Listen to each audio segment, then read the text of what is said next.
Here's what Britain thought the Boer War would look like in October 1899. A quick deployment, a show of force, a rapid advance through the Boer republics, the capture of their capitals, and the installation of a British administration. 3 months, maybe less. The colonial secretary, Joseph Chamberlain, referred to the projected campaign in terms that suggested it was more of a police action than a war. The conventional wisdom among British military planners was that the Boers, farmers, livestock men, Calvinist settlers scattered across the South African Highveld, were not a serious military proposition. They lacked professional training, formal military structure, modern tactics. Britain would deploy 10,000 men. It would be, as the phrase went at the time, over by Christmas. Here is what actually happened.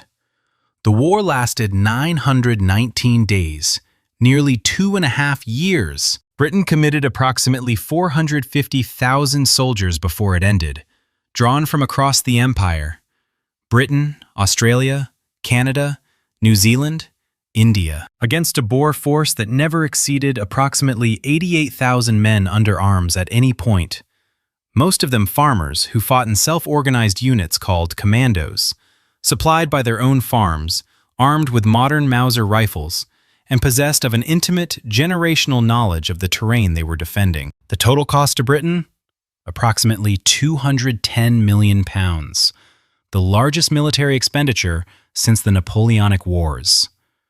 The death toll on the British side? More than 22,000 soldiers. And here's the statistic that defines the entire resource failure of the war. Approximately 2/3 of those British deaths were not caused by the Boers. They were caused by disease, by typhoid fever spread through contaminated water supplies, by dysentery, by the medical and logistical failures of an army that had prepared to fight a conventional European-style war against an enemy that had no intention of fighting one. The Boer War is usually framed as a story about underestimating the enemy, and there is truth in that. But the more interesting story, the one that explains why £210 million and 450,000 men took nearly 3 years to defeat 88,000 farmers, is a resource management story. It is the story of 5 specific supply chain and logistics failures that compounded each other, turning what should have been a manageable colonial operation into the most costly, most embarrassing, and most consequential military disaster in Britain's modern imperial history. The Boer War did not last 3 years because the Boers were unbeatable. They were not unbeatable. They lost, eventually, on every measure. It lasted 3 years because Britain repeatedly failed to understand the resource requirements of the war it was actually fighting, and each time it corrected one failure, it created a new one. This is the resource gamble autopsy of the Boer War. 5 failures, 919 days, and a lesson so stark that the British Army spent the following decade rebuilding itself from scratch in response to it. To understand why Britain's resource planning failed so comprehensively, you need to understand who the Boers actually were, and how different they were from the kind of enemy British military planning had been built around. The Boers were the descendants of Dutch, German, and French Huguenot settlers who had arrived at the Cape of Good Hope from the mid-17th century onward. Over 2 centuries, they had moved progressively inland, away from British colonial administration, away from the coastal economy, into the interior of southern Africa, through migrations known as treks, the most significant of which, the Great Trek of the 1830s and 1840s, had established the 2 independent Boer republics, the South African Republic, the Transvaal, and the Orange Free State. By 1899, the Boers who populated these republics were not European settlers, in the sense of people who had recently arrived with European ways of thinking and fighting. They were African farmers in the deepest sense, multi-generational residents of the High Veld who knew its geography, its weather patterns, its water sources, its seasonal rhythms intimately. Their culture was built around the land. Every man was expected to be able to ride, shoot, navigate, and survive in the veldt from childhood. They were not professional soldiers. They were something potentially more dangerous to a conventional army. An entire adult male population that had been training in practice, for exactly this kind of conflict for their entire lives. Their military structure was the commando system. No rank in the conventional sense. Elected leaders. Self-supplied, living off the land and their own farms for as long as possible. Mobile on horseback, in ways that a British infantry column, carrying its full logistical tail, could not match. Armed with modern Mauser rifles, the same model being used by the German army, capable of accurate fire at ranges that made British infantry tactics, built around mass charges and aggressive advance, catastrophically costly against a prepared defensive position. The Mauser combined with smokeless powder was a transformation. Previous conflicts had generated a cloud of smoke from rifle fire that allowed commanders to locate the enemy and direct responses. Smokeless powder meant the Boers could fire from concealed positions, ridgelines, kopias, dry riverbeds, at ranges of 800 to 1,000 yards, and be effectively invisible. British troops, advancing in formation as they had been trained to do, were being cut down by an enemy they couldn't see, firing from positions they couldn't locate. Lord Lansdowne, the Secretary of State for War, had told the cabinet in the run-up to the war that the Boers were not a serious military threat. He based this assessment on the First Boer War of 1880 to 1881, a brief conflict in which British forces had suffered some embarrassing defeats before a peace settlement ended hostilities. What Lansdowne and the military planners failed to incorporate was the intervening 18 years of transformation. The discovery of the Witwatersrand goldfields had brought enormous revenue to the Transvaal. That revenue had been spent on military modernization, Mauser rifles, Krupp artillery, fortifications. The Boer republics of 1899 were not the same entities that had fought Britain in 1881. Britain planned for the enemy it had fought then. It encountered the enemy that existed now. And that gap, between the enemy in the plan and the enemy on the ground, is the origin of every logistics failure that followed. False number 1. The tactical intelligence void. Fighting an enemy nobody had studied, the first failure was the most fundamental. Britain entered the war without having conducted a serious intelligence assessment of the enemy it was about to fight. This is not a trivial criticism.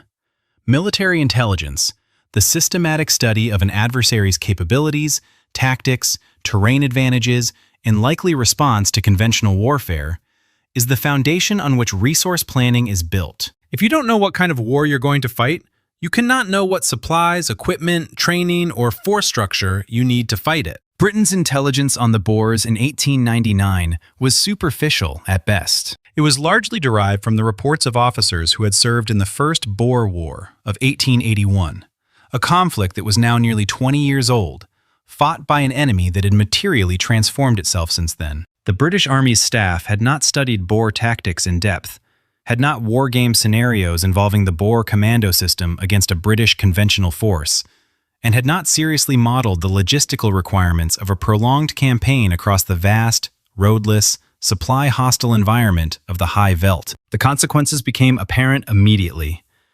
In December 1899, in the period that became known as Black Week, British forces suffered 3 successive defeats in the space of 8 days. At Stormberg on December 10th, at Magersfontein on December 11th, and at Colenso on December 15th. At Magersfontein, the Highland Brigade advanced in the pre-dawn darkness toward what it believed was a conventional ridgetop defensive line, only to find that Boer commander Coos de la Rey had ordered his men to dig trenches at the base of the ridge, in the dark, in unconventional positions, specifically designed to catch the British advance at its most exposed point. The advancing Highland Brigade walked into a point-blank volley from hidden trenches. More than 120 were killed, and nearly 700 wounded. At Colenso, General Redvers Buller led 21,000 troops in an attempt to cross the Tugela River and relieve the besieged town of Ladysmith. 8,000 Boers under Louis Botha were waiting across the river. Buller's force was repulsed with nearly 1,100 casualties. 10 artillery guns were abandoned in the retreat, a humiliation that sent shockwaves through Britain. Each of these defeats followed the same pattern. British forces advancing according to the tactical doctrine they had trained for, against an enemy that had studied that doctrine and designed its defensive positions specifically to exploit it. The Boers fought from concealed, entrenched positions. They used smokeless powder to remain invisible. They fired at ranges that conventional British infantry tactics did not account for, and they remained mobile, retreating before a British force could bring superior numbers to bear, regrouping, and choosing the next engagement on ground of their selection. The intelligence void meant that the entire initial force structure, tactical approach, and resupply planning was designed for a war that didn't exist. The logistical consequences of having to rethink the entire operational approach mid-campaign, replacing commanders, restructuring forces, deploying hundreds of thousands more troops than originally anticipated, compounded every other failure that followed. Fail number 2, the medical supply catastrophe. More troops killed by water than by Boers. The second failure is the most statistically extraordinary, and it is the one most people find hardest to believe when they encounter it for the first time. Over the course of the Boer War, approximately 7,582 British soldiers were killed in action. Approximately 57,684 contracted typhoid fever alone, with 8,225 of those dying from it. Total British deaths from all disease exceeded the battle death toll by a factor of more than 2. More British soldiers died from drinking contaminated water than from Boer bullets. This was not an inevitable consequence of the terrain or climate. It was a consequence of specific, documented failures in medical planning, sanitation management, and the resistance of military command structures to advice from medical officers. The crisis reached its most severe point in the spring of 1900, when Lord Roberts's army, having finally broken through the Boer initial defenses, having relieved the besieged cities, having captured Bloemfontein, the capital of the Orange Free State, was halted, not by Boer resistance, by typhoid.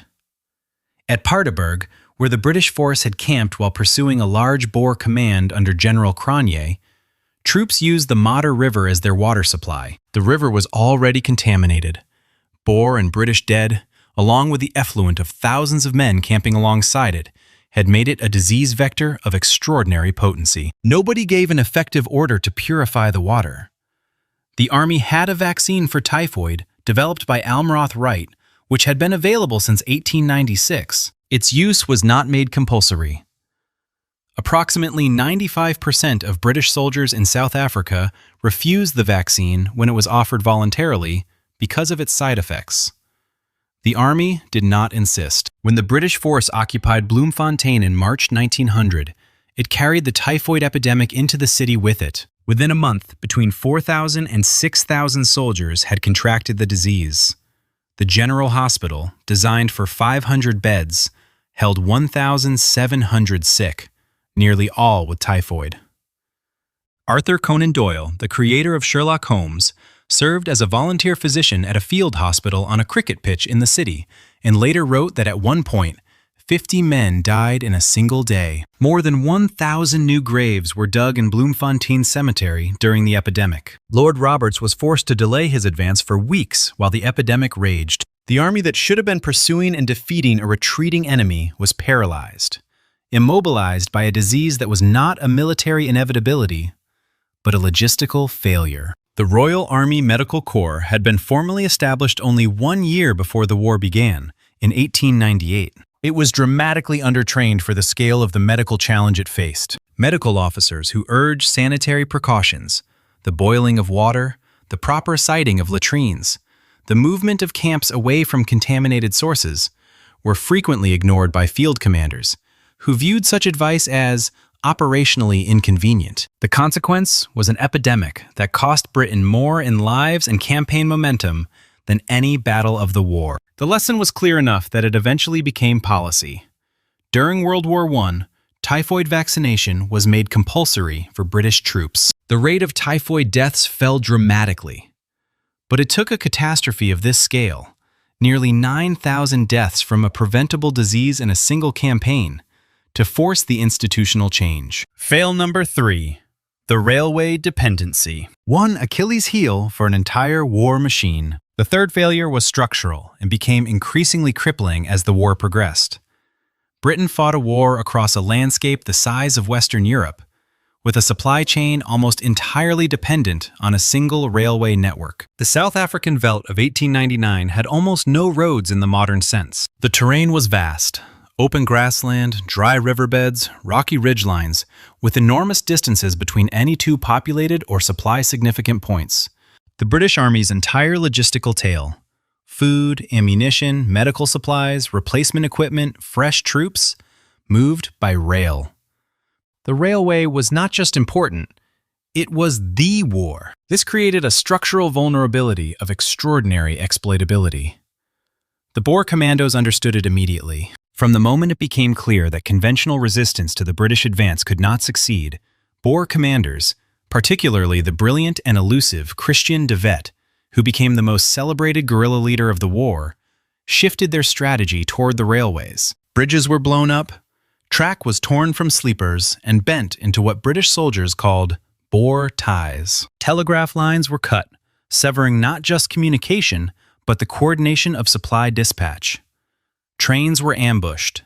Supply convoys moving parallel to the railway were raided. The British found themselves committed to a permanently escalating defensive garrison along every mile of track they had laid, because any unguarded stretch was vulnerable to sabotage that could halt the entire supply chain for days or weeks at a time. By late 1900, the Boer guerrilla campaign against the railways had reached its maximum intensity. Lord Kitchener, who had taken command in November 1900, described the railways as Britain's Achilles heel. His response was a logistical achievement of staggering scale. The construction of more than 8,000 blockhouses along the railway lines and across the open veldt, connected by approximately 6,000 kilometers of barbed wire fencing. The blockhouse system required over 50,000 British troops to garrison it permanently, a force larger than the total number of Boers in the field during the guerrilla phase. The construction cost exceeded £1 million for the blockhouses alone, before accounting for the wire, the garrisons, the supplies. It was a logistics problem responding to a logistics vulnerability, with an even larger logistics commitment. And the railway dependency had a knock-on effect that shaped the entire character of the war's third phase, the scorched earth policy. Because the Boer commandos could sustain themselves by living off the land, their farms, their livestock, the stores of a familiar landscape, while British forces could not operate without their railway supply chain, Kitchener's strategy was to remove the land-based supply system that gave the commandos their operational independence. Burn the farms, destroy the crops, poison the wells, remove the civilian population. What began as a logistical response to a logistical problem ended as the war's most enduring humanitarian catastrophe. Guerrilla phase, no one planned for. The fourth failure is the one that most directly answers the question of why a 3-month war became a 3-year one. Britain had no plan, not even a contingency plan, for a sustained guerrilla campaign. The British military doctrine of 1899 was built around the colonial warfare model that had served the empire for a century. Deploy a numerically and technologically superior force, defeat the enemy in conventional engagements, occupy their capitals, declare victory, establish administration. The model assumed that a defeated conventional enemy would accept its defeat. It did not account for an enemy that had no conventional military to destroy, whose political and military leadership structure was dispersed among a civilian population on familiar terrain, and whose fighters could melt back into their farms between engagements. When Lord Roberts captured Pretoria in June 1900 and declared the war effectively over, when Britain held both Boer capitals, had dispersed the main Boer armies, and believed its conventional military task was complete, the guerrilla phase had barely begun. Louis Botha, Christian de Wet, Jan Smuts, and Koos de Leray had anticipated this moment. They had planned for it. They dispersed their forces into mobile commando units, abandoned any attempt to hold territory, and shifted entirely to a strategy of disruption, attrition, and political warfare, making the occupation of the Boer territories so expensive, so exhausting, and so damaging to British domestic politics that a negotiated settlement on terms acceptable to the Boers might eventually be achievable. Britain had no counter to this strategy in its operational doctrine. It had to improvise one from scratch, in the field, while the guerrilla campaign was already running at full intensity. The improvised solution was Kitchener's new model drives, a combination of the blockhouse network to restrict Boer mobility, concentrated sweep operations by large mounted columns to locate and engage commando units within the blockhouse divided zones, and scorched earth to deny the commandos their land-based supply system. It was effective, eventually, but it took 2 years after the declared British conventional victory to implement it to a point where Boer resistance was exhausted. Those 2 years cost Britain approximately £140 million, two-thirds of the war's entire financial cost, and resulted in the bulk of British military casualties, almost all of the civilian deaths in the concentration camps, and the permanent political damage to Britain's international reputation that the methods of this phase generated. If Britain had developed a contingency plan for irregular warfare before the war began, had wargamed the scenario in which the Boer conventional force dispersed into a guerrilla campaign after the loss of its capitals, the response might have been faster, cheaper, and less reliant on the humanitarian catastrophe of the camps. It had not. And the cost of that planning gap was 2 years and £140 million. False number 5, the concentration camp disaster. How the solution became the problem. The fifth failure is the one that transformed a logistics problem into a humanitarian crisis that resonated far beyond the war itself, shaping British domestic politics, international perceptions of the empire, and the eventual trajectory toward Boer self-governance. The concentration camps were a supply chain solution.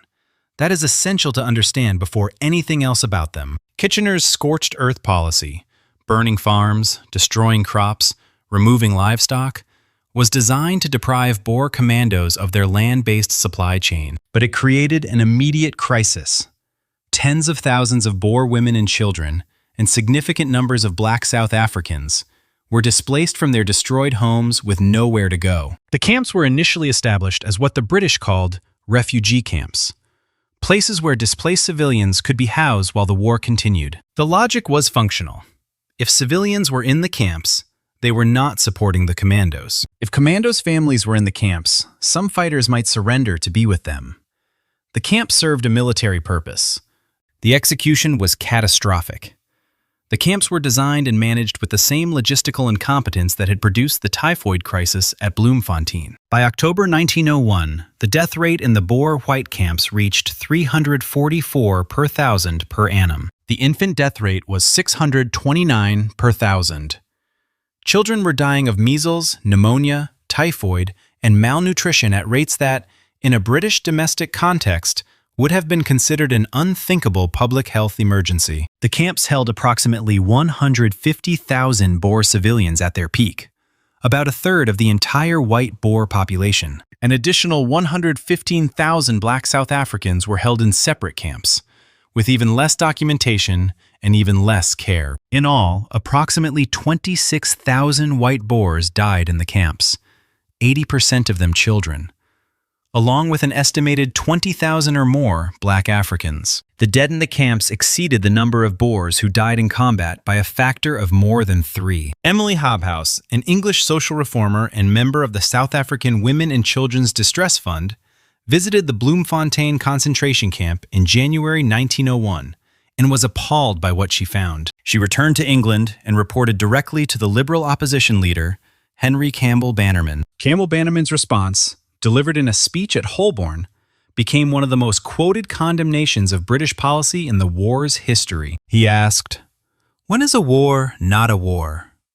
When it is carried on by methods of barbarism in South Africa." David Lloyd George accused the government of a policy of extermination. The death rate figures, when they became public through Hobhouse's reporting and subsequent parliamentary investigations, created domestic outrage that fundamentally shifted the political climate around the war. Alfred Milner, Britain's High Commissioner in South Africa, wrote to Colonial Secretary Joseph Chamberlain in December 1901, "The whole thing, I think now, has been a mistake." When Milner was given control of the camps in November 1901 and applied basic public health principles, improved rations, sanitation, medical care, the death rate fell from 344 per thousand to 20 per thousand within 6 months. The crisis that had killed thousands of children in the camps was not inevitable. It was a consequence of exactly the same logistical failure pattern that had killed thousands of British soldiers from typhoid at Bloemfontein. The refusal to apply elementary supply and sanitation principles to a civilian population under military management. The political legacy of the camps outlasted the war by generations. Among the Afrikaner population, the camps became the defining trauma of British colonial rule.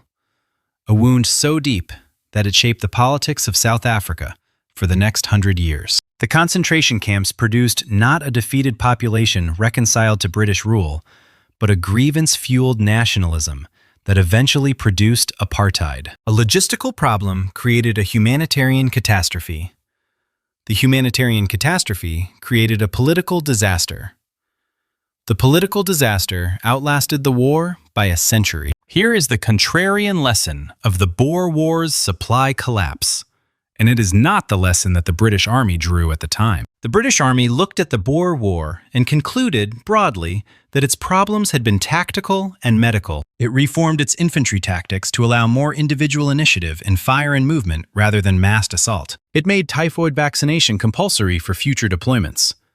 It reorganized the Royal Army Medical Corps. These were real improvements, and they served Britain well in the early campaigns of World War I. But the deeper lesson, the one about resource planning, was not fully absorbed. The Boer War's 919-day duration and £210 million cost were not primarily the result of tactical failures or medical unpreparedness. They were the result of a systematic inability to plan for the war that actually materialized, rather than the war that was expected. Britain planned for a conventional campaign of weeks. When the enemy refused to fight a conventional campaign, every resource assumption became obsolete simultaneously.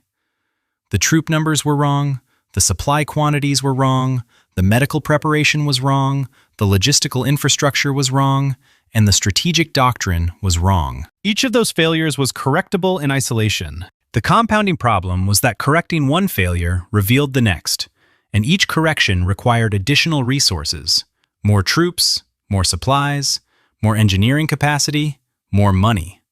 That extended the campaign's duration and cost. This pattern, a cascade of compounding resource failures triggered by the gap between the anticipated war and the actual war, is not unique to the Boer War. It appears in every major military campaign that began with a confident prediction of rapid resolution and ended with years of attrition. The Boer War's lesson is not study your enemy better, though that is important. It is never plan for only one scenario. The scenario you don't plan for is almost always the one that arrives. Britain took 3 years and £210 million to learn that lesson in South Africa. This closes the Africa arc of the series.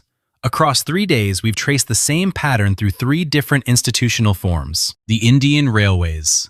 Infrastructure built for extraction, paid for by the population it was supposed to serve. The East India Company. The BSAC.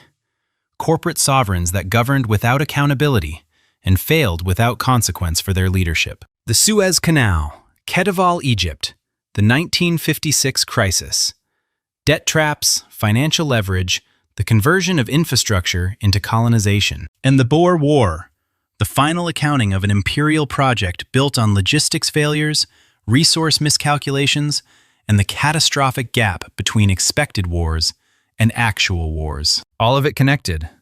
All of it consequences of the decisions traced earlier in the arc. Tomorrow we move north into the Cold War, into a superpower that was committing its own massive resource miscalculations on a continental scale. The Soviets drained a sea, not by accident, on purpose, as part of a national development plan.